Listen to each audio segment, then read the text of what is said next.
En esta vamos a reconocer los principales criterios de clasificación bacteriana, identificar bacterias según su morfología, atención y requerimientos ambientales. Vamos a relacionar las características bacterianas con su importancia clínica y epidemiológica y vamos a interpretar los resultados del laboratorio básico en función de la clasificación bacteriana. Ya chicos, estas son las competencias con las que nosotros debemos salir del aula una vez hayamos pasado esta clase, ¿no? Dentro de las competencias prácticas vamos a tener que observar y describir la morfología bacteriana mediante preparaciones microscópicas, interpretar correctamente resultados de la admisión de Gram, clasificar bacterias según su tolerancia a la temperatura, el pH y la forma de nutrición. Y dentro de nuestras competencias actitudinales vamos a demostrar orden y responsabilidad en el trabajo de laboratorio, valorar la clasificación bacteriana como una herramienta clave de diagnóstico clínico y trabajar de manera colaborativa y respetuosa al igual que desarrollar pensamientos críticos en los resultados de la laboratorio. ¿Ok? Un poco del contenido que nosotros vamos a ver durante esta clase es la clasificación de las bacterias, en donde vamos a tomar en cuenta su morfología, la función, que vamos a ver que la función puede ser tanto la del tipo Gram como función de Nielsen, de acuerdo a características que van a cumplir ciertas bacterias, van a poder teñirse con una o con otra coloración. También tenemos la temperatura, no todas las bacterias crecen a la misma temperatura, ya lo vamos a ir viendo. También el pH, igual no todas las bacterias crecen a un mismo nivel de pH, también vamos a ir analizándolo, y su forma de nutrición.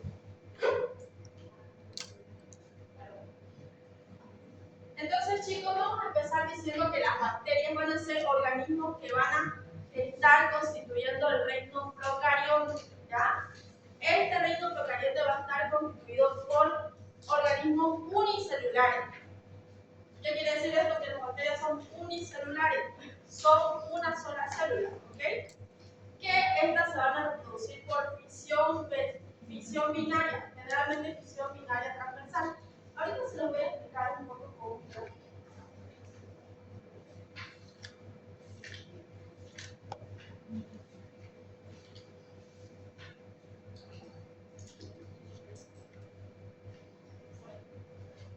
¿Qué quiere decir la fisión binaria, chicos? Imaginemos que esta es una bacteria, ¿ok? Y esta bacteria se está preparando para su replicación, ¿ok? Entonces, ¿qué sucede? La bacteria va a empezar a preparar su material genético, va a empezar a sintetizar quizás un material genético, va a ocasionar diferentes cambios a nivel nuclear, ¿ok? Y poco a poco esta bacteria va a ir elongándose más y quizás vaya a contar después con dos núcleos. Luego de acá, después de esta fase, va a haber un anillo que va a empezar a tabicar esta parte de la bacteria. Y cuando corremos en el segundo paso, ya no vamos a tener una sola bacteria, vamos a tener dos bacterias. ¿En qué consiste la fisión binaria? La fisión binaria, chicos, es un tipo de reproducción que utiliza la bacteria, es bastante simple, en donde una bacteria primitiva va a dar origen a dos, luego cada una de estas dos va a dar origen a otras dos, y luego estas van a dar origen a otras dos, y así sucesivamente. Este es el proceso de fisión binaria, chicos, que es el que utiliza las bacterias para poder replicarse, ¿ok? Y estas se van a medir en micras, ¿ya? La micra viene a ser la milésima parte de un milímetro, ¿okay? Esta es la unidad de medida que generalmente utilizan las bacterias. Por otro lado, los virus no se miden en micras. Los virus se miden en nanómetros, que es la milésima parte de las micras. Son mucho más pequeños que las bacterias. Ahora, nos dice que las bacterias son microorganismos con una enorme capacidad de adaptación, capaces de vivir en distintos ambientes y desarrollar diversas funciones. Dentro de la microbiología, su estudio requiere organizarlas mediante criterios de clasificación que van a permitir entender mejor su comportamiento. Chicos, las bacterias se adaptan al medio en donde uno las somete, es por eso que muchas veces, por más que nosotros utilicemos medidas antisépticas, aplicamos todas las normas de bioseguridad, hay bacterias que por resistencia que van adquiriendo se vuelven más, mutan y se vuelven más resistentes a todos estos medios a los que nosotros los vamos sometiendo, ¿no? Por eso nos dice que se adaptan. Por eso es importante saber empezar a clasificar las bacterias. No todas las bacterias tienen los mismos requerimientos, no tienen los mismos requerimientos fisiológicos, no van a vivir en las mismas condiciones. Y por eso nosotros necesitamos conocer estas situaciones, ¿no? Ahora miren, aquí hay una pregunta, nos dice, ¿qué bacteria cree que sobreviva a un volcán en el estómago? Esta pregunta, poco a poco, en lo que vamos a ir avanzando el tema, la vamos a ir entendiendo. Y aquí lo que se cree con eso, sobre todo en el estómago. Ya. Nos dice que hablábamos de que las bacterias cumplen con distintas características o facultades, ¿verdad? Estas van a incluir su forma, es decir, la morfología de la bacteria, su respuesta a la función de Gram, la capacidad que tienen de crecer en diferentes temperaturas, los niveles de pH, como sus mecanismos de nutrición. Además, nos dice que muchas bacterias van a presentar características de movilidad, también formación de esporas, producción de toxinas, influyen en la supervivencia y en el relacionismo del ser humano. Ya, algunas bacterias, chicos, van a poseer, vamos a ver más adelante que las bacterias van a tener características obligadas y facultativas. Dentro de las facultativas están todos sus medios de motilidad, que pueden ser flagelo, fibria, fili, creo que eso ya lo vimos en teoría, ¿verdad? Todos estos son medios mediante los cuales la bacteria va a poder desplazarse y permite su movimiento, ¿ya? Todo lo que son los flagelos, las fibrias, los fili. Las fibras y los filis generalmente están más que todo involucrados en la adherencia, ya lo vamos a ir viendo, ¿ya? También la formación de esporas. La formación de esporas es la forma de resistencia de las bacterias, ¿no? Cuando son expuestas a un medio que le es adverso, ¿no? Ya, vamos a empezar a hablar de la morfología, chicos. Las bacterias van a tener tres tipos de morfologías principales, que son los cocos, los bacilos y los espirilos. Vamos a ir conociéndolos a cada uno, ¿ok? Estos son los cocos, chicos. Los cocos van a ser unas bacterias de forma esférica o redondeada. Esta nos dice que es una de las formas más simples dentro de la microbiología. Su disposición va a depender de cómo se dividen y si pertenecen unidas o no durante la división celular. Estos son los cocos, chicos. Miren, son redonditos, ¿verdad? Esféricos. Por algo se llaman cocos, por esa forma que tienen. Ahora, los cocos van a tener diferentes formas de presentación, como nos dice acá. Depende de cómo se van a dividir y si van a permanecer unidos después de la división celular. Dentro de los cocos vamos a tener los cocos simples, que es un solo coco, los diplococos, tenemos los estafilococos, que estafilo quiere decir como racimo, es como forma de racimo. El estafilo en griego racimo, el estafilococo. Podemos ver, parece un racimo de uvas, ¿verdad? Luego tenemos los estreptococos, estrepto, quiere decir cadena. Miren, si se dan cuenta, tiene forma de cadena, ¿verdad? Tenemos las sarcinas, que son agrupaciones de más de 8 cocos, y las tetradas, que es la agrupación de 4 cocos, ¿ya, chicos? Ahora, los diplococos, tenemos un tipo de diplococo importante, que es un diplococo que además de ser un diplococo está encapsulado. Es así. Este es un diplococo y además presenta una cápsula, chicos. Este de acá, cuando ustedes vean diplococo encapsulado y que además sea gram positivo, con seguridad, chicos, que estos es estreptococos neumónicos, ¿ya? O también llamaban neumococo.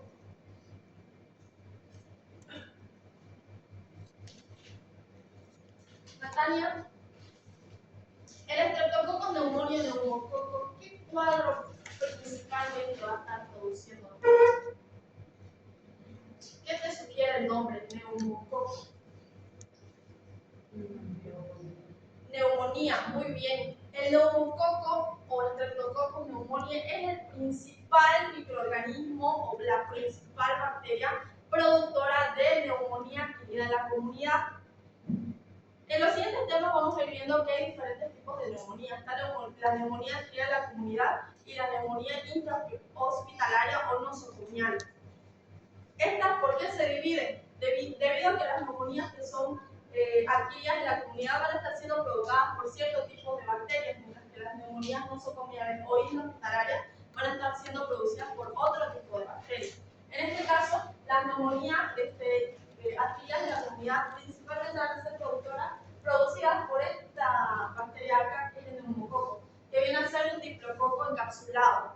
¿Por qué nosotros debemos saber esto, chicos? Porque nosotros, al momento de que nos llega un paciente, imagínense que les llega un paciente con fiebre, con tos productiva, expectoración, con dolor en punta de costado, ya lo vamos a ir viendo, esa es la triada de la neumonía, chicos.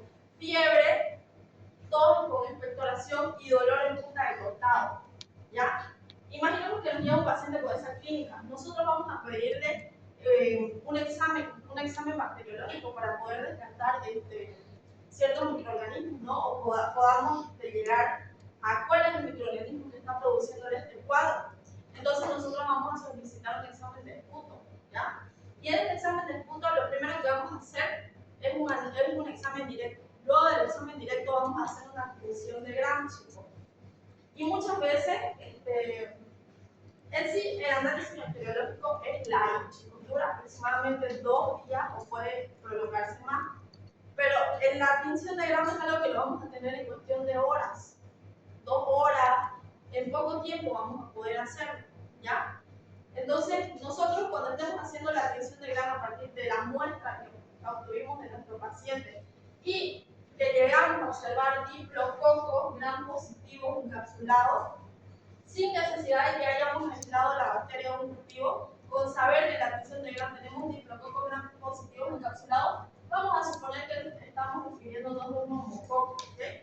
Entonces nosotros vamos a suponer, y por lógica, vamos a deducir que nuestro paciente está cursando con una neumonía adquirida en la comunidad producida por un neumococo, también llamado Streptococcus pneumoniae. ¿Ok?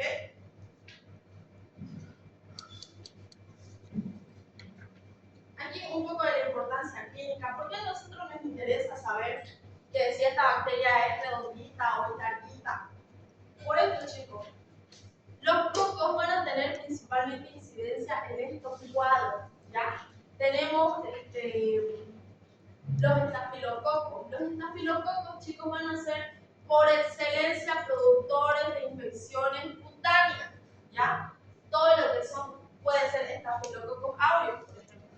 El estafilococcus aureus es por excelencia productor de lo que viene a ser la foliculitis, de los forúnculos o abscesos, también el impétigo, la escarlatina, la erisipela, sobre todo la celulitis. Todos estos son cuadros, chicos, cutáneos, ¿ya? Son infecciones de la piel, en donde principalmente van a estar produciendo los estafilococos, sobre todo el estafilococcus aureus, ¿no? El estafilococcus aureus. Luego vamos a ver por qué aureus. Aureus, porque en las colonias que se han aislado a esta bacteria se observa una coloración como oro o amarillenta. Por eso AU, sabemos que la denotación química para referirse a oro es AU, ¿no? Por eso es que se llama aureus, porque las colonias en donde se aísla esta bacteria se observa como una coloración dorada, ¿ya? Por eso se la denominó como Staphylococcus aureus. Bacteria principalmente productora del cuadro cutáneo, ¿ok? Ahora, los estreptococos, chicos. Los estreptococos van a ser, sobre todo, cuando hablamos del estreptococo piógenes,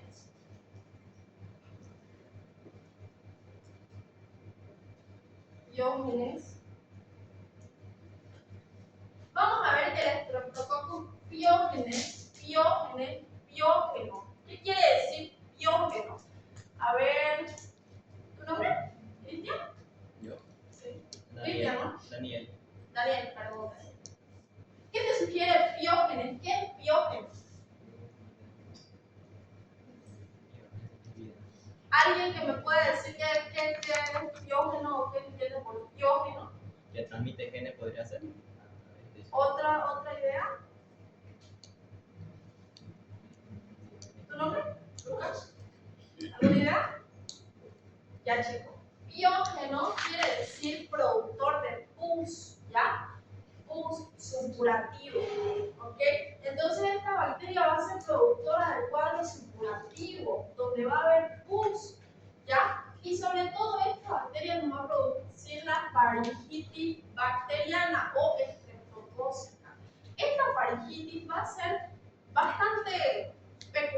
¿ya? Y bastante fácil de reconocer debido a esto.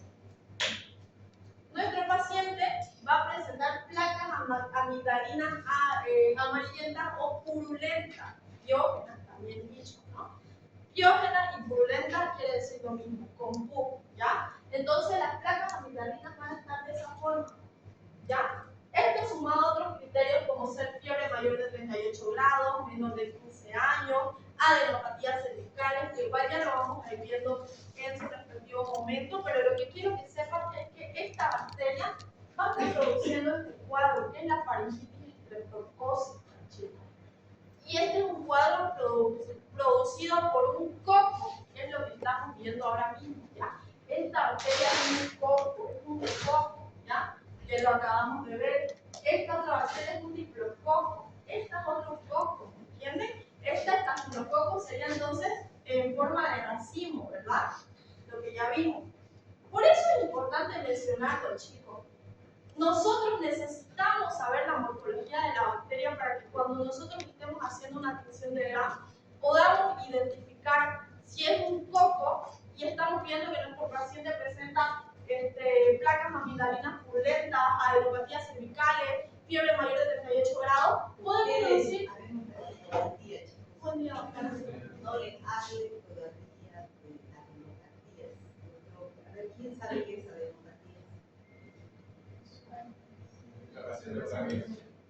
Ah, sabe. Ciencísimo. Pero hay que hablar en más sencillo. Ok, doctora. Lo que les decía es que si vamos a ver este cuadro y en la atención de Gram, al momento de analizar la muestra, observamos un poco, vamos a poder deducir que se trata de esta bacteria, que es el Streptococcus pyogenes, chicos. Y luego tenemos también las Neisseria, que también vienen a ser cocos productores de infecciones, sobre todo de transmisión sexual, chicos. Esos serían los cocos. Esto se los menciono para que ustedes vean que tiene relevancia clínica. No es solo vamos a saber que son formas redonditas o esféricas. Tienen relevancia y lo vamos a ver diariamente en el ejercicio médico. Ahora vamos a hablar de los bacilos, chicos. Los bacilos van a ser bacterias de forma alargada o en forma de bastón. Estas son larguitas, chicos. Los cocos eran así redonditos, ¿verdad? Estas van a ser larguitas. Nos dice que al igual que los cocos, su organización va a depender de si se mantienen unidas o no después de la división celular. Aquí vamos a tener, miren, el coco bacilo, que es una estructura intermedia, por así decirlo, entre un coco y un bacilo. Tenemos también el bacilo simple, luego tenemos también que se puede organizar en diplobacilo, en empalizada o en streptobacilo, ¿ya? Estas son formas en las cuales se pueden organizar estas bacterias, chicos. Pero principalmente saber que tienen forma alargada o de bastón, o los bacilos. Igual, súper importante y lo vamos a ver bastante en el ejercicio médico cuando nosotros vayamos a analizar muestras de los pacientes, van a presentar esta morfología bacteriana. Hay muchas bacterias muy comunes que presentan esta morfología. ¿Okay? Y por último, pero no menos importante, tenemos a los espirilos, chicos. Los espirilos nos dicen que van a ser bacterias de forma helicoidal o en espiral rígida, como un resorte, ¿ya? Tienen una forma de resorte. Mira, ahí les puse un dibujo. Así más o menos es como se observa un bacilo, ¿ya? Perdón, un espirilo. Nos dicen que forman parte de la diversidad estructural estudiada en microbiología y se va a caracterizar por su capacidad de movimiento gracias a flagelos. Los espirilos generalmente van a presentar estos medios de motilidad como los flagelos, ¿ya? Un ejemplo de un bacilo de un espirilo bastante común es el Helicobacter pylori, chicos, ¿ya? El Helicobacter pylori es una bacteria productora de gastritis, ¿ya? Ya lo vamos a ir avanzando poco a poco. También la familia de los Corynebacteriaceae tienen esta forma de espirilo y muchas otras bacterias de relevancia que nosotros vamos a ir estudiando conforme vamos avanzando. ¿Okay? Entonces esas son las tres morfologías, las tres formas principales que vamos a tener: coco, bacilo y espirilo. ¿Okay? Ahora, ¿pero cuál es la relevancia? Nos dice que la morfología bacteriana muestra clínica. ¿Por qué es importante esto, chicos? Nosotros debemos conocer a la perfección qué bacterias son, de qué morfología. Si nosotros, por decirles, vamos a analizar una muestra bacteriológica y vamos a observar cocos gram positivos o diplococos gram positivos, pero si nosotros no sabemos que el neumococo es un diplococo gram positivo, ¿será que vamos a poder identificarlo? ¿Será que nosotros vamos a poder decir, este es un neumococo? No vamos a poder, simplemente vamos a ver cocos, ¿no ves? Entonces nosotros tenemos que saber relacionar una cosa con la otra. Tenemos que saber relacionar la morfología y poder identificar qué bacterias presentan esa morfología, chicos. ¿Por qué esto es importante? Imagínense que el día de mañana a ustedes les llega un paciente con un dolor de cabeza intenso, ¿ya? Les llega un paciente con dolor de cabeza intenso, con una rigidez en la nuca, y una fiebre intensa, ¿ya? Esta es la triada de la meningitis, chicos. La meningitis es un cuadro súper peligroso y de alta letalidad que puede llegar a matar a nuestros pacientes en cuestión de 3 días o menos incluso, dependiendo del microorganismo y de la virulencia que lo esté produciendo. Pero entonces, nosotros, si nos llega un paciente con esta clínica, nosotros vamos a inmediatamente pensar en una meningitis, ¿verdad? Pero necesitamos hacer exámenes confirmatorios. Pero no podemos esperar todo el tiempo que tarda un análisis bacteriológico, que ya dijimos que es alrededor de 2 días o puede ser más, ¿verdad? Entonces, nosotros al momento de hacer la admisión de Gram, que es lo más rápido que vamos a obtener, ya podemos saber qué morfología van a tener estas bacterias. Y si sabemos reconocer eso, vamos a poder identificar si nuestro paciente está siendo afectado por cierto tipo de microorganismos y poder atacarlo, ¿ok? Y de esa forma poder evitar la muerte de nuestro paciente, sobre todo en un caso como la meningitis. Imaginemos que le hacemos una toma de muestra de líquido cefalorraquídeo de este paciente, ¿ok? Llega el paciente con fiebre, dolor de cabeza intenso y rigidez de nuca. Entonces nosotros vamos a solicitar una muestra de líquido cefalorraquídeo. Vamos a hacer un examen directo y luego del examen directo vamos a hacer una admisión de Gram. En esa admisión de Gram se nos van a informar cocos Gram negativos, chicos. Se nos informa cocos Gram negativos, ¿ya? Los cocos, la bacteria que tiene esta morfología y este tipo de tensión que son los cocos Gram negativos es una Neisseria meningitidis, chicos, ¿ya? Cocos Gram negativos, Neisseria meningitidis.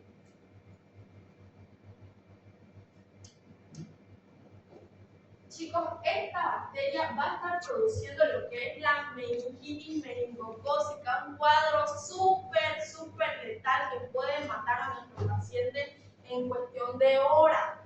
Por eso nosotros tenemos que saber identificar si nosotros encontramos cocos Gram negativos en la muestra de líquido cefalorraquídeo de nuestro paciente, muy probablemente o con seguridad podemos decir que está acusando de una meningitis meningocócica.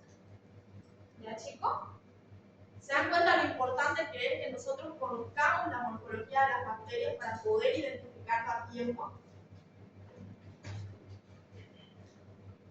Ok, ya hablamos de la morfología, chicos, y les estaba hablando un poco de la admisión de Gram, ¿verdad? Pero vamos a ver qué es la admisión de Gram. La admisión de Gram, chicos, va a ser un método utilizado en laboratorio para poder identificar los microorganismos a partir de la reacción que tienen con distintos tipos de colorantes. ¿De qué va a depender esta reacción? Va a depender de la composición de la pared celular de la bacteria. ¿Ok? Vamos a ver que aquí puede reaccionar de dos formas. Puede ser o Gram positivo o Gram negativo. ¿Ya? En la admisión de Gram, lo que se utiliza principalmente son dos colorantes, chicos. A grandes rasgos lo que se hace es primero utilizar la coloración del cristal violeta, que es el principal colorante. Luego de pasar la muestra a través del cristal violeta, se utiliza el yodo, que viene a ser un fijador, o también llamado emoliente, que es el que va a fijar ese colorante a las bacterias. de acuerdo a su composición de su pared celular. Luego se utiliza el alcohol acetona, que va a ser el decolorante, ¿ya? Todas las bacterias que sean gram positivas van a agarrar ese cristal violeta, junto con el fijador que es el yodo, lo van a agarrar. Y las que no son gram positivas, al momento de pasarlas por el alcohol acetona, van a decolorarse, ¿ya? Entonces aquí, imaginemos que tenemos estas bacterias, ¿ya? Tenemos bacterias. ¿Ya? Entonces nosotros vamos a colocar el cristal violeta. ¿Ya? Vamos a colocar el cristal violeta.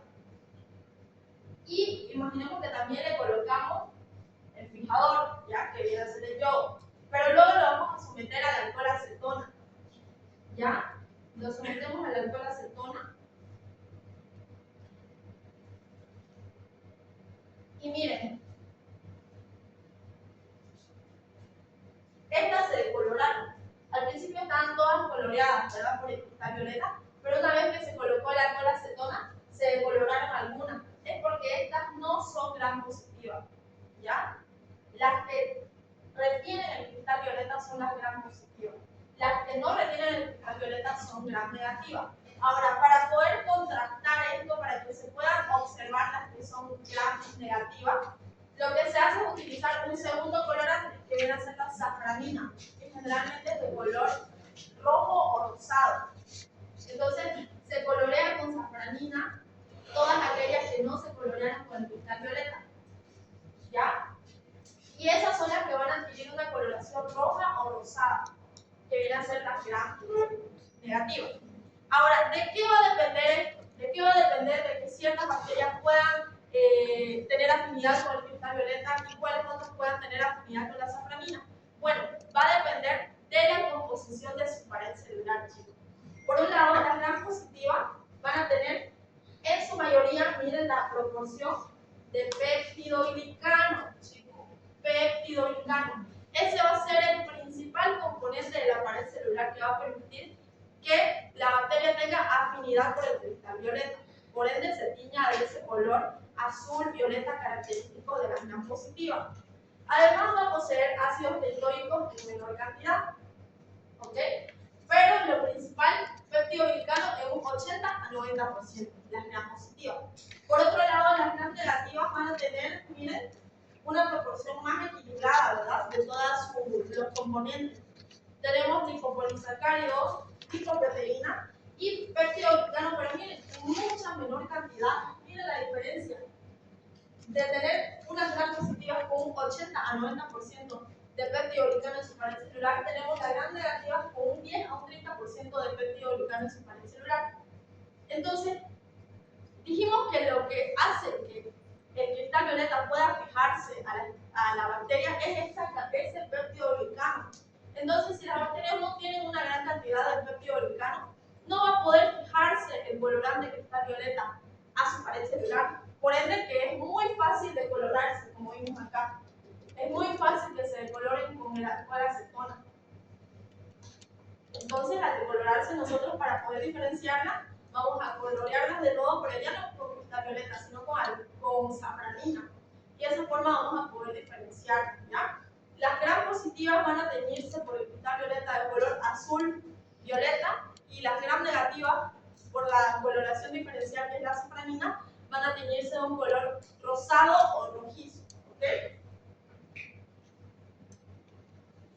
Así, miren, algo así es lo que nosotros vamos a observar después de hacer una tinción de grano.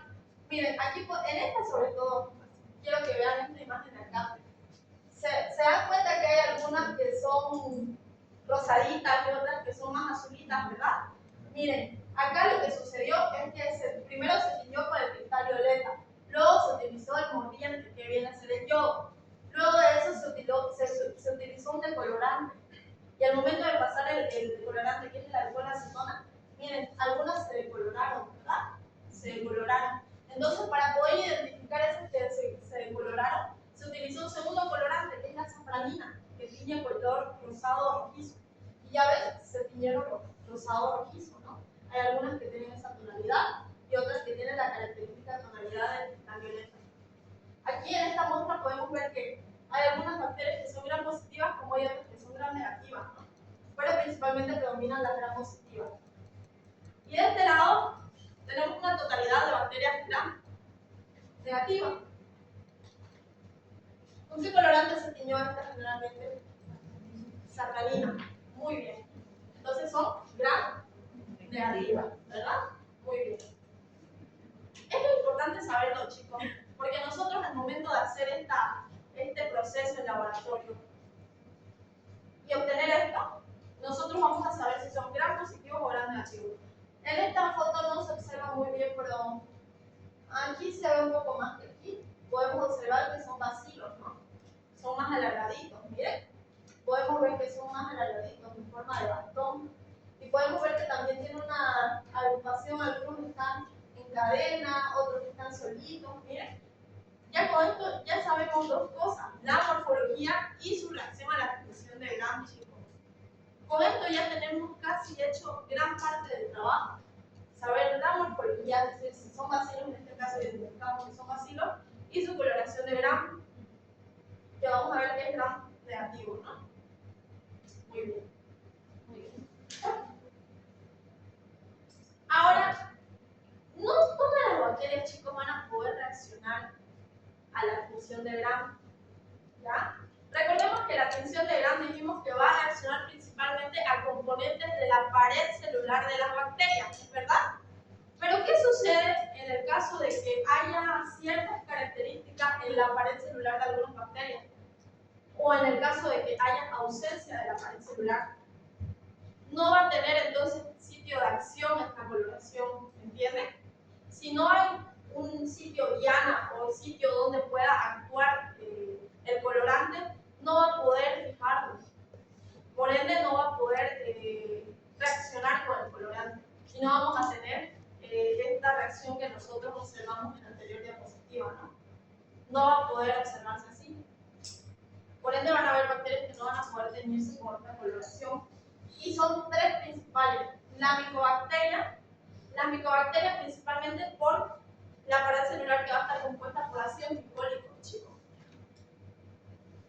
Micobacterias como ser el Mycobacterium tuberculosis, bacteria productora de la tuberculosis pulmonar, importantísimo, un cuadro súper estudiado y de importancia epidemiológica en nuestro medio, que es acá en Santa Cruz, sobre todo un lugar bastante asignado, ¿no?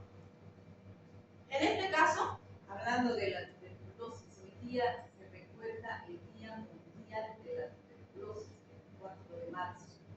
A nivel del mundo se recuerda que todavía existe la tuberculosis y que produce cuadros de muerte y mortalidad en casi todo el mundo, sobre todo en países pobres. Hemos hecho un videíto que les voy a pasar después el link, va a salir en la página de la facultad, con algunos de sus compañeros, ya recordando la tuberculosis. Y al final, el padre de la tuberculosis en Santa Cruz, que es el doctor Ronald Arce, da una reseña de lo que es la tuberculosis. Es bueno que lo vean. Bueno, y de eso me gusta por lo menos. ¿Ya? muchas gracias, doctor. Bueno, como les iba diciendo, chicos, las micobacterias, debido a sus ácidos glicólicos, no van a poder reaccionar a la función de gram. También se llama BAR, así. BAR. ¿Qué quiere decir BAR? Bacilo, ácido, alcohol, resistente. Eso lo vamos a ver. Eso lo vamos a ver porque es BAR cuando hacemos tinción de 100 mieles, que es una tinción diferente a la tinción de gram, que solamente sirve para micobacterias, y entre los cuales está el Mycobacterium tuberculosis. ¿Ya? Muy bien, gracias, doctora. Como dice la doctora, los BAR no van a teñirse con la tinción de gram, chicos. Por eso ustedes deben saberlo, ¿ya? Será lógico que ustedes como médicos, si un paciente les llega con un cuadro de tos productiva de más de 2 semanas, con pérdida de peso repentina, les llega con sudoración nocturna, con hemóptisis, que viene a ser la hemóptisis. ¿Quién sabe qué quiere decir hemóptisis? Muy bien, expectoración con sangre, ¿no? Puede ser con hilitos, estrías de sangre. Si vemos nosotros todo esos cuadros, podemos deducir que se trata de un VAR, ¿no? Un bacilo ácido alcohol resistente. Muy probablemente una micobacteria que no reacciona a la tinción de Gram. ¿Será lógico que nosotros como médicos solicitemos una tinción de Gram a nuestro paciente? Sería una pérdida de tiempo y de recursos, es verdad. Por eso nosotros necesitamos saberlo, chicos, necesitamos saber todo esto. Si nosotros observamos ese cuadro en nuestro paciente, automáticamente lo primero que vamos a pensar es en un VAR, un bacilo ácido alcohol resistente. Y por ende nosotros debemos solicitar una tinción de Ciel-Nielsen, ¿ya? Para confirmar o descartar la presencia de una micobacteria, como sea el Mycobacterium tuberculosis. Por otro lado tenemos los micoplasmas, chicos. Los micoplasmas no van a poder teñirse con la tinción de Gram debido a que no tienen pared celular, ¿ya? Un ejemplo del ureasoma biolítico, por ejemplo. No van a tener pared celular, ¿ya? Y por último las espiroquetas. No se van a poder teñir con la tinción de Gram debido a que su pared celular es muy delgada. Esto les recomiendo que se lo anoten, chicos, ya que muy probablemente sea una pregunta de examen. Las micobacterias no se tiñen debido a sus ácidos micólicos y su pared celular, los micoplasmas debido a que hay ausencia de pared celular y las espiroquetas debido a que la pared celular es muy delgada. ¿Okay? Ahí está, como les mencionaba la doctora, en el caso de las micobacterias se utiliza esta otra tinción, que es la tinción de Ciel-Nielsen, que ya la vamos a ir avanzando en su momento, ¿ya? Pero para que la conozcan, ahí les pongo una pequeña imagen. Ya, entonces ya vimos que las bacterias pueden clasificarse por su morfología en cocos, bacilos, espirilos, por su tinción, puede ser tinción de Gram positivo, Gram negativo, o en caso de que no se tiña con la tinción de Gram, pueden teñirse con la tinción de Ciel-Nielsen. Ahora vamos a hablar de otra de sus clasificaciones, que es según su temperatura, chicos. Según su temperatura, quiere decir que hay ciertas bacterias que van a poder proliferar en ciertos grados de temperatura, como hay otras que pueden proliferar en otros grados de temperatura, ¿ya? En este caso tenemos las ciclófilas, las mesófilas y las termófilas. Por un lado, las ciclófilas van a crecer en temperaturas menores a 20 grados, incluso llegando hasta los 10 grados centígrados, chicos. Es decir, temperaturas extremadamente bajas. Para que vean que muchas veces uno cree que las bacterias solo proliferan en lugares húmedos o calientes, ¿no? Pero en realidad hay bacterias que pueden llegar a proliferar en sitios donde hay bastante frío, chicos. Que en este caso serían las bacterias ciclófilas. Luego tenemos las bacterias termófilas. Las bacterias termófilas van a proliferar en temperaturas que van desde los 55 a los 80 grados centígrados, es decir, temperaturas demasiado altas, ¿no? Incluso en temperaturas muy altas también pueden llegar a proliferar bacterias. Esto, ¿qué nos puede indicar, chicos? Que por más que nosotros realicemos, muchas veces se hierve el agua, ¿no? Para matar los microorganismos. Nosotros decimos, voy a abrir el agua para poder tomar agua y de esa forma de tener un agua limpia o no contaminada, ¿no? Pero para que veamos que hay bacterias que incluso en esas temperaturas pueden llegar a proliferar, chicos. Esto es para que ustedes observen que no siempre, no 2 más 2 es 4. Siempre hay variantes en todo, siempre van a haber variables, ¿no? Esas serían las termófilas. Y por último están las mesófilas, que las mesófilas son las que son de principalmente nuestra importancia, ¿no? A las que nosotros vamos a estudiar más. ¿Por qué las mesófilas son las que vamos a estudiar más? Ya que estas van a crecer en rangos de 20 a 45 grados, siendo la temperatura más óptima entre 35 y 37 grados. ¿Qué les quiere decir esto? ¿Qué les quiere decir esto? Las mesófilas son las más importantes para nosotros en el estudio. Porque nosotros mantenemos ese rango de 35. Muy bien. ¿Tu nombre? Yuri. Exactamente como dice Yuri, chicos. Las mesófilas son las que más nos van a importar y a las que más importancia debemos darle, debido a que estas casualmente crecen en el mismo rango de nuestra temperatura corporal, como dice acá, de 20 a 45 grados y la óptima de 35 a 37 grados. ¿Quién me puede decir cuál es la temperatura corporal normal? 37 grados centígrados.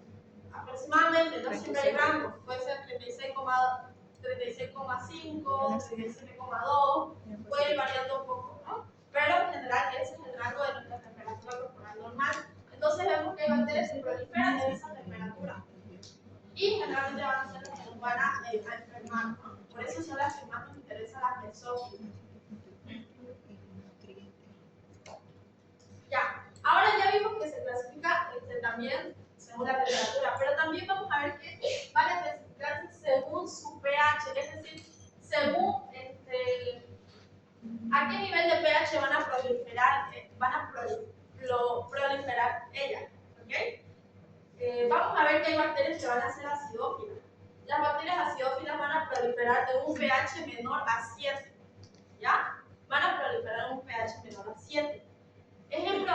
son los lactobacilos acidófilos.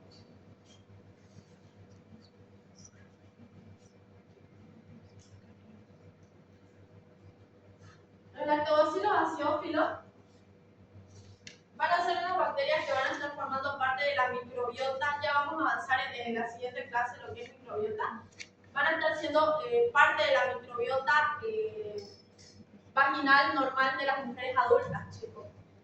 Estos lactobacilos también son llamados bacilos de Dodderdale.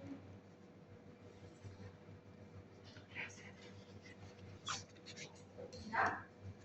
Estas bacterias acidófilas van a estar formando parte de la microbiota vaginal normal de una mujer adulta, ¿ya? Los bacilos de Dodderdale, que son lactobacilos acidófilos. Sabemos que el cuerpo, de acuerdo a los compartimentos que tiene, va a contar con un pH diferente, ¿no? En cada uno de estos compartimentos. Por un lado, el pH de la vagina sabemos que es naturalmente ácido, ¿no? De 4 a 5, un rango aproximado. Es un pH menor al que normalmente tenemos en la sangre, por ejemplo, que ronda los 7,35, 7,45, ¿no? Entonces, en este sitio es más ácido, por ende pueden proliferar estas bacterias, que son los lactobacilos acidófilos o bacilos de Dodderdale, que van a estar formando parte de la microbiota normal de ese sitio, ¿no? Que es la vagina de las mujeres adultas. Luego tenemos bacterias que crecen en un pH neutro, que puede ir de 7,2 a 7,6. Generalmente las bacterias que son productoras de infecciones como la sepsis van a ser bacterias que van a proliferar un pH neutro. ¿Por qué creen? A ver, para empezar, ¿qué es la sepsis? La sepsis va a ser un cuadro infeccioso generalizado, ¿ok? En donde las bacterias van a proliferar por la sangre, ¿ya?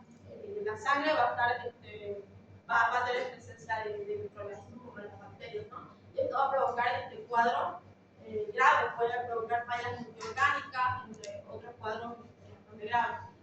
Y es peligroso, ¿no? Es bastante peligroso tener bacterias en la sangre que sabemos que es estéril, siempre tiene que ser estéril, no debe tener microorganismos, no tiene microbiota en realidad, la sangre es estéril. Entonces, si empiezan a proliferar bacterias, se puede dar este caso, que es la sepsis. Entonces, lo que yo les pregunto es, ¿por qué ustedes creen que es importante saber que estas son tan peligrosas, las neutras? Porque casualmente van a proliferar en el pH de la sangre, ¿no? Normalmente de 7,35 a 7,45. Y aquí vemos que esta prolifera en un pH de 7,2 a 7,6. Está dentro de ese rango, ¿no? Entonces, las que proliferan en un pH neutro son las que pueden llegar a provocar estas infecciones generalizadas. Y luego tenemos las alcalinas que van a crecer en un pH mayor a 7. ¿Ya? Esa sería su clasificación de acuerdo a su proliferación en determinados medios de pH.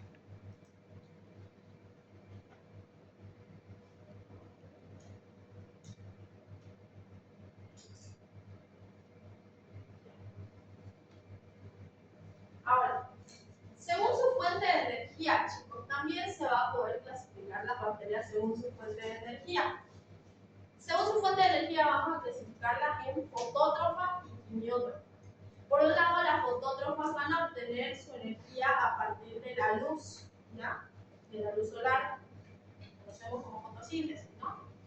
Y las quimiótrofas, por otra parte, van a obtener energía de reacciones redox, de reacciones de reducción-oxidación, ¿no? De componentes químicos. Generalmente, estas son las más importantes, al menos en nuestro organismo, ya que nosotros vamos a también obtener energía a partir de reacciones redox, ¿no? Ciclo de Krebs, todo eso ya lo vamos a hacer en bioquímica, ¿no? Pero estas son las más importantes, quimiótrofas, que van a obtener energía de reacciones de reducción-oxidación. Según su forma de nutrición, vamos a tener que se van a clasificar en autótrofas y en heterótrofas. Por un lado, las autótrofas van a sintetizar su propio alimento a partir de sustancias inorgánicas. Y por otro lado, las heterótrofas no pueden sintetizar su propio alimento. Estas van a obtener su fuente de carbono de otros seres vivos. Si no pueden sintetizar su propio alimento, estos van a tener que degradar o van a tener que obtener alimento a costa de otros seres vivos para poder obtener esa fuente de carbono. Generalmente estas van a ser las de mayor importancia para nosotros, las bacterias con una forma de nutrición heterológica. Y según su requerimiento de oxígeno, las bacterias pueden clasificarse en aerobia, anaerobia, microaerófilas y facultativas. ¿Qué quiere decir cada uno de estos? Las aerobias, a ver, alguien que me pueda decir, Miguel, ¿qué entendés por bacteria aerobia? Que necesita oxígeno para vivir. Muy bien, que necesita oxígeno, ¿no? Que necesita el oxígeno como su último equivalente de reducción de bioquímica, chicos. Pero, como dice Miguel, necesitan oxígeno para poder vivir. ¿Ya? A ver, un ejemplo. Una bacteria una bacteria que está proliferando en el tracto respiratorio, una bacteria que nos está produciendo un cuadro de neumonía. ¿Ustedes creen que sea aerobia o anaerobia? A ver, alguien que pueda levantar la mano. Yamira, una bacteria que prolifera en el tracto respiratorio, ¿va a ser aerobia o anaerobia? ¿Cómo? Aerobia. Aerobia, ¿no? ¿Por qué? Porque en el tracto respiratorio hay oxígeno, chicos. Está circulando oxígeno en nuestro tracto respiratorio. Entonces, esta bacteria puede tolerar ese oxígeno. Necesita de ese oxígeno para vivir. Por ende, ese oxígeno le está propiciando un medio óptimo para su crecimiento. Entonces, ellas van a proliferar, ¿no?, en nuestro tracto respiratorio. Por ende, esas bacterias van a ser aerobias, ¿no? Luego tenemos las bacterias anaerobias. A ver, ¿dónde está Huerta? Huerta. ¿Qué quiere decir una bacteria anaerobia? Que no necesita oxígeno. Muy bien, que no necesita oxígeno para vivir e incluso le es adverso. ¿Qué quiere decir esto? Que incluso puede llegar a morir en presencia de oxígeno. ¿Ya? Un ejemplo de bacterias anaerobias, ya lo vamos a ir avanzando, son los Clostridium. Clostridium, perfringens, tetani, botulinum. Son bacterias que van a estar produciendo cuadros bastante peligrosos, como ser el Clostridium perfringens produciendo la gangrena gaseosa. Clostridium tetani, botulinum. Estas bacterias no necesitan oxígeno para proliferar y pueden llegar a morir en presencia del mismo. Luego tenemos las microaerófilas. Las bacterias microaerófilas son las que van a proliferar y van a crecer con un porcentaje mínimo de dióxido de carbono, que es un aproximado de un 10% de dióxido de carbono. ¿Ya?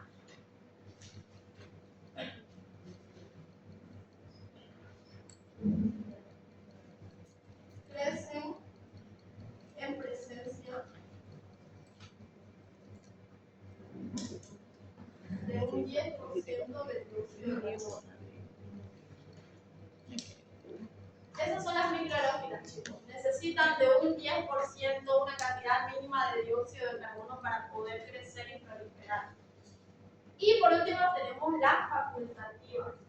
Las facultativas van a crecer. Estas facultativas nos dicen que pueden o no, o bueno, les es diferente la presencia o no de oxígeno.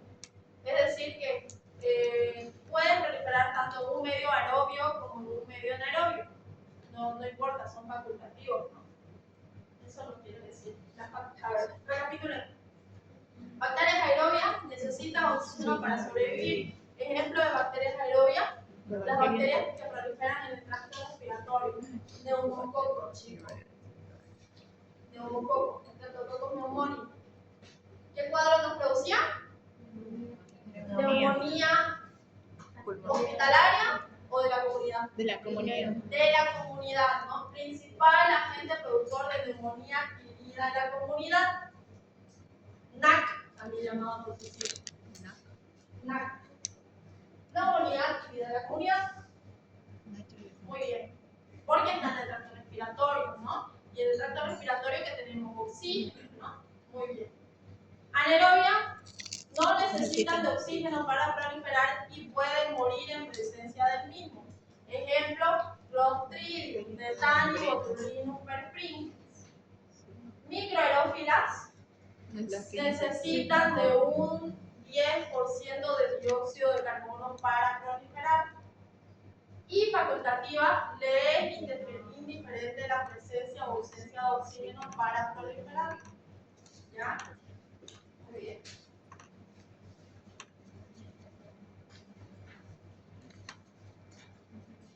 Eso, chicos, sería todo lo que viene a ser la clasificación de las bacterias. Vimos que podíamos clasificarlas de acuerdo a su morfología, de acuerdo a su reacción con diferentes métodos de función, de acuerdo a su temperatura, a su pH, a su forma de nutrición, a su forma de obtener energía, a sus requerimientos de oxígeno. Se dan cuenta que podemos clasificar de distintas formas y de diversas formas las bacterias para nosotros poder obtener características propias de cada una, ¿verdad? Entonces es importante que nosotros conozcamos todo esto, chicos. Ahora vamos a un poco ver actividades de aprendizaje para poder recapitular todo lo que hemos visto en clase, y voy a necesitar que todos tengamos participación activa, ¿ok? Ya, aquí y en toda la clase todos deben estar con su guía en el tema que estamos avanzando. Porque ¿qué es lo que hace la auxiliar? Ustedes, ¿cómo es la metodología de trabajo? No es para que la guía esté en la mochila. La guía es para que ustedes estén aquí siguiendo el avance. Estoy viendo que tienen errores en su guía en un tema tan sencillo. Por ejemplo, en la página 3, la anterior clase, habíamos dicho que hay un error en la temperatura y tiempo de esterilización del horno de esterilización. Son 160 a 180 grados centígrados. Arregle la página 3. 160 a 180 grados centígrados durante 1 a 2 horas de ese horno de esterilización. ¿No? Eso tienen que arreglar. Y además que cuando avanzamos aquí el tema, estamos resolviendo todo lo que está ahí.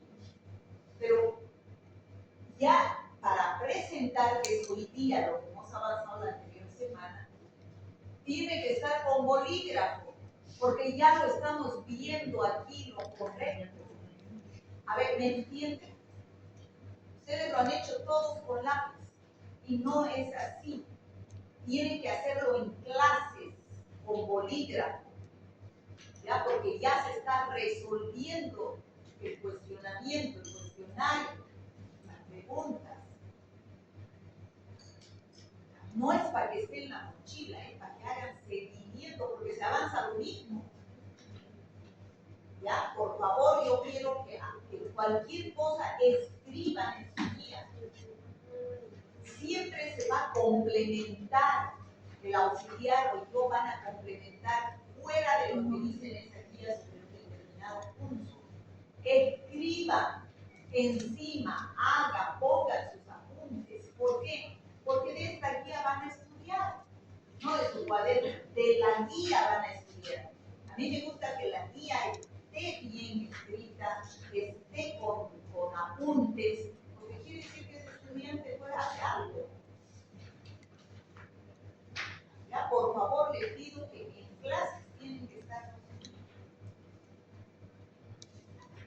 Como le decía la doctora, igual como recomendación, chicos, bueno, lo que yo hacía era hacer los apuntes detrás de la hoja, no es anverso y reverso, ¿verdad? Solo es una hoja. Entonces lo que yo hacía es hacer los apuntes en la parte de blanco del tema que se va avanzando. De esa forma ustedes no lo pierden y a medida que ustedes estudian de la guía, estudian también de sus apuntes.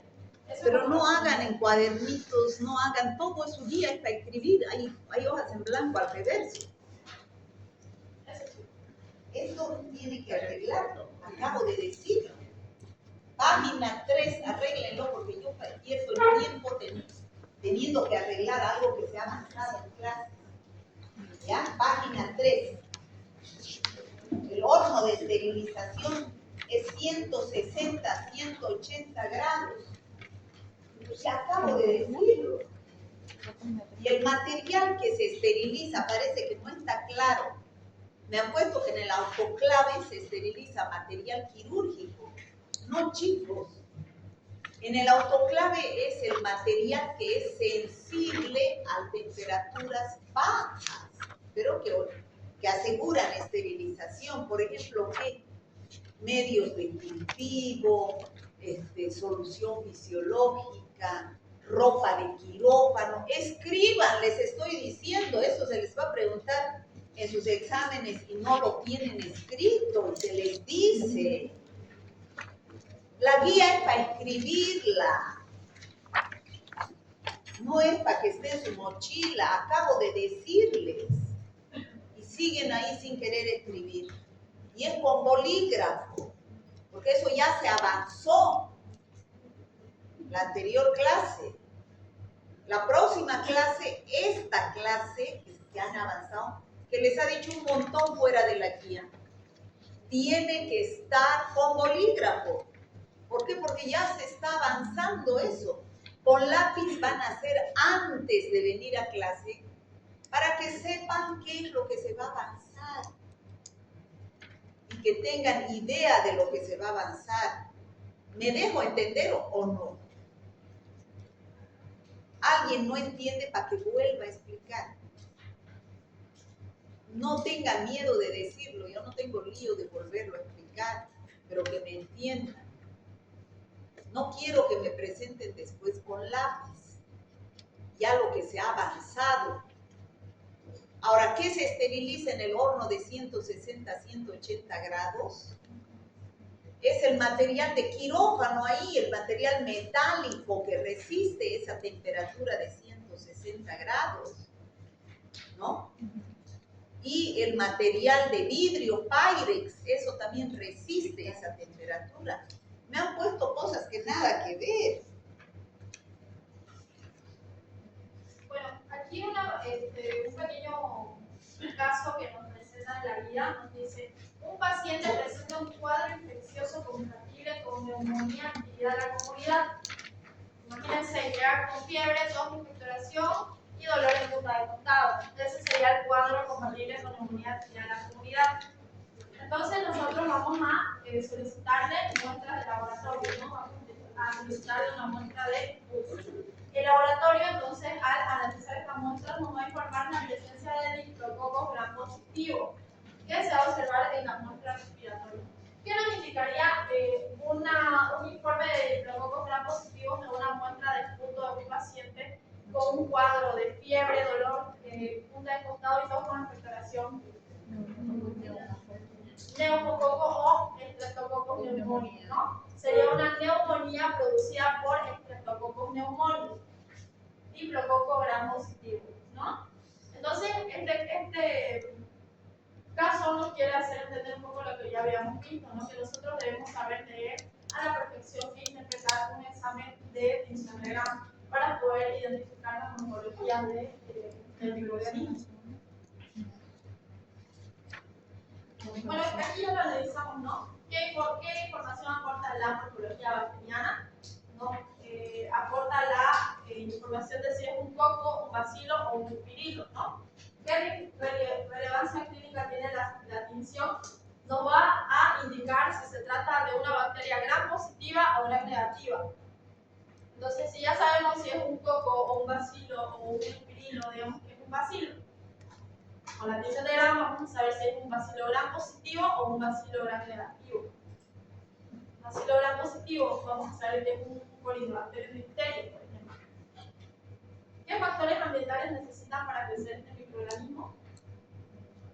Necesita todos los medios que le permitan proliferar, que es una temperatura adecuada, un pH adecuado, medios de nutrición, requerimiento o no requerimiento de oxígeno, todo lo que ya vimos previamente cuando avanzamos el tema. Este cuadrito, chicos, ustedes lo tienen en su guía. Si quieren pueden dirigirse a este cuadrito. No les pude agradar más, pero ustedes lo tienen ahí. Chicos, este cuadro les aseguro que les va a servir para toda su vida. para toda su vida este cuadro es hermoso. Miren, se lo divide en gram positivas y gram negativas. Cocos gram positivos, bacilos gram positivos, cocos gram negativos y bacilos gram negativos.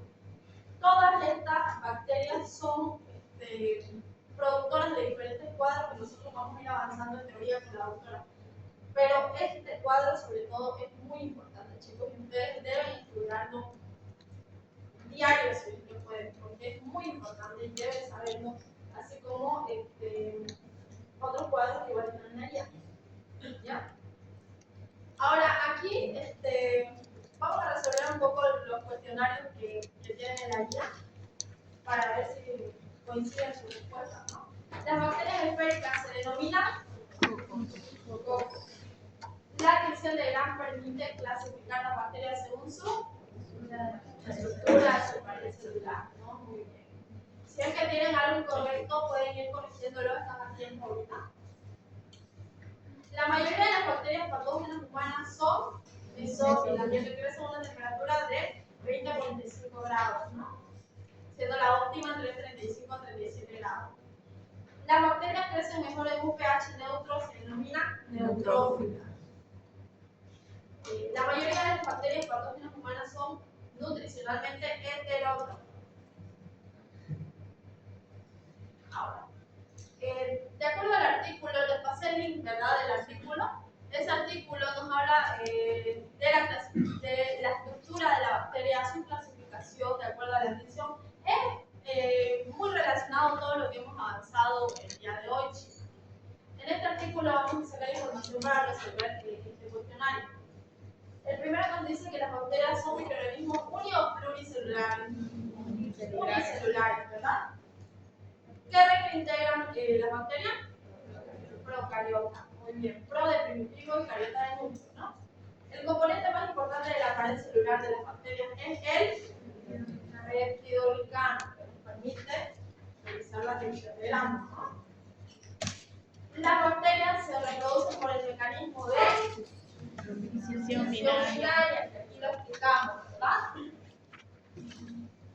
Las células eucariotas y procariotas tienen estructuras en común, como la membrana celular, el ribosoma encargado de la síntesis proteica y el ácido desoxirribonucleico, portador del material genético. Muy bien. La forma de las bacterias en microscopio está determinada por la rigidez de su pared celular. Básicamente se van a diferenciar según su forma en que son esféricos o ovalados, bacilos, cilíndricos o de bastones, y los otros se denominan espiros. Tienen forma de espiral, ¿no? Muy bien. Ahora, las coloraciones que se usan para teñir las bacterias y considerar su morfología y poder diferenciarlas son, ojo, hay algunas coloraciones que son simples. En las coloraciones simples solo se utiliza azul-metileno. En esta solo vamos a poder observar la morfología de la bacteria. Las coloraciones diferenciales van a ser la de Gram, tinción de Gram y tinción de 100 Nielsen. Diferenciales ya que nos va a permitir diferenciar si se trata de una Gram positiva o Gram negativa. O en el caso de la 100 Nielsen, si se trata de un bar, por ejemplo, un bacilo ácido alcohol resistente. Estas van a usar diferentes colorantes que se comportan distintos según el microorganismo en cuestión. Las bacterias presentan diferentes estructuras. Las podemos dividir según sean constantes en la célula o no, en estructuras permanentes o variables dentro de las primeras etapas. La pared celular, membrana celular, ribosomas y material genético. Esos son los elementos obligados o constantes.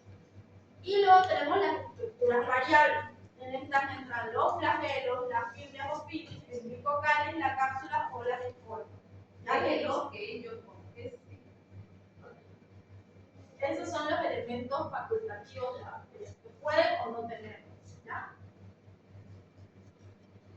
El material genético de las bacterias, si el núcleo está constituido por una molécula de ADN circular, está enrollado sobre sí. Chicos, el ADN de la bacteria, normalmente nosotros conocemos el ADN de las células somáticas del cuerpo humano de forma estructural. de esta forma, ¿no? De helicoidal, de hélice. En el caso de las bacterias, el ADN tiene una estructura circular, chicos, como una forma de anillo, ¿ya? Esta estructura es proporcionada debido a una enzima llamada topoisomerasa. Anótensela. La topoisomerasa es una enzima que va a permitir el plegamiento de el ADN bacteriano para poder obtener esta estructura de ADN circular.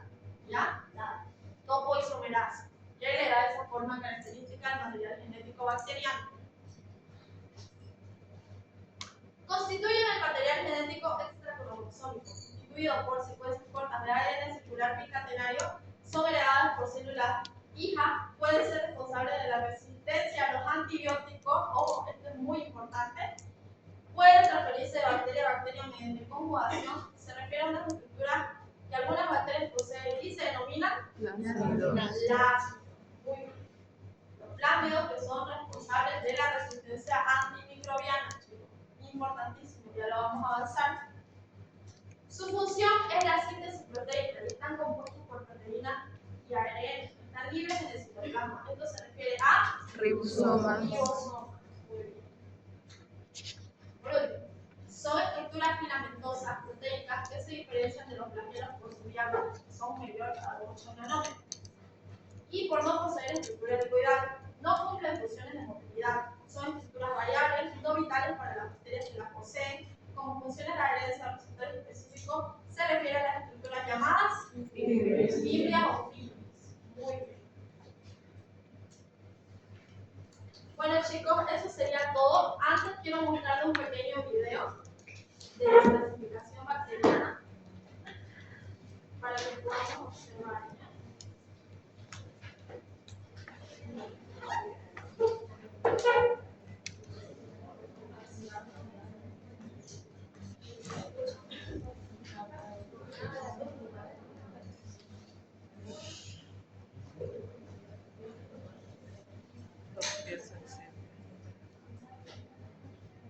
Son las mejores para refuerzos en la ciudad.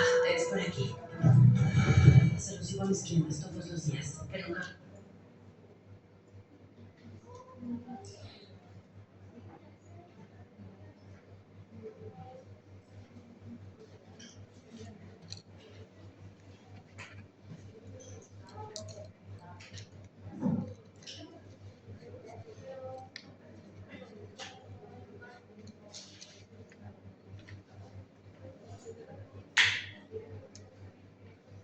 Las bacterias son microorganismos unicelulares y procariotas. Existen malas bacterias porque causan infecciones, pero estas que son benéficas para nosotros, las plantas o los animales. Y absolutamente todas las bacterias de este planeta tienen una forma. Y es lo que veremos a continuación con la morfología bacteriana.